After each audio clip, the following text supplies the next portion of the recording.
واليوم يسر الله لنا هذه الوسائل العظيمة تستطيع أن توصل فيها الحق.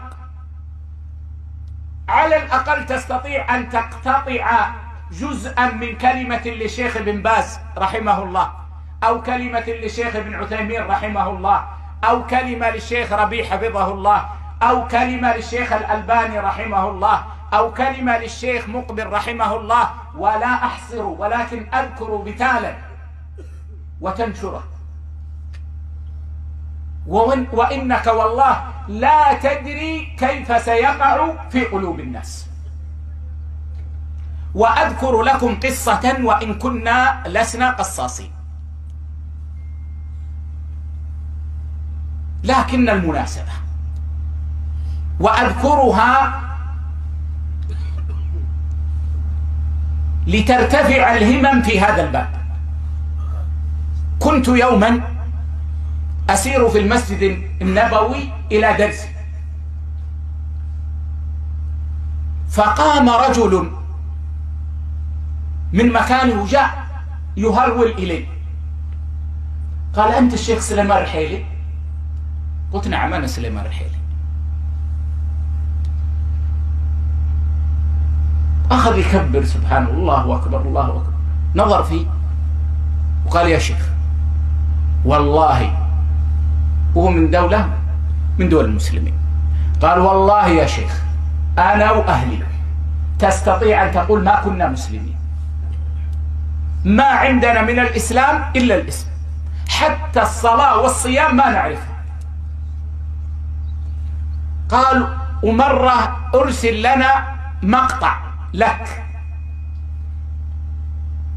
الذي لفت نظرنا وجعلنا نستمع له، نحن ما نستمع للشيوخ، لكن الذي لفت نظرنا وجعلنا نستمع له أنك تتكلم وأنت تبتسم. يقول: الذي عندنا أن الشيوخ ما يضحكون ما يبتسمون، جامدون متزمتون. فيقول: يعني إيش هذا الشيخ الغريب يتكلم وهو يبتسم؟ يقول: فلفت نظرنا فسمعنا المقطع. قال: فانفتحت نفوسنا على سماع كلام العلماء. يقول: أبشرك الآن الأسرة كلها بحمد الله سلفية. يقول: ما أقول لك الحمد لله صارت تتمسك، لا، بحمد الله صار أبي وأمي وأخواتي وإخواني كل الأسرة في البيت صارت سلفية من مقطع. هنيئا لمن أرسله، أخرجهم من كفر وأدخلهم في الإسلام. هذا رجل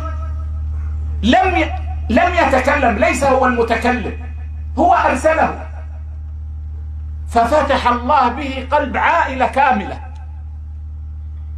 رجعت إلى الإسلام، بل واستقامت على التوحيد والسنة.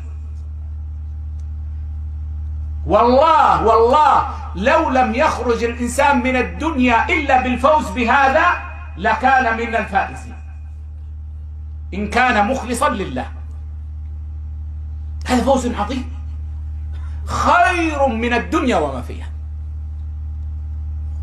فلا تحقرن إسهاما تسهم به في نشر هذه السلفية، ولا سيما ونحن نرى أهل الباطل بألوانهم وأشكالهم يجتهدون في نشر الباطل.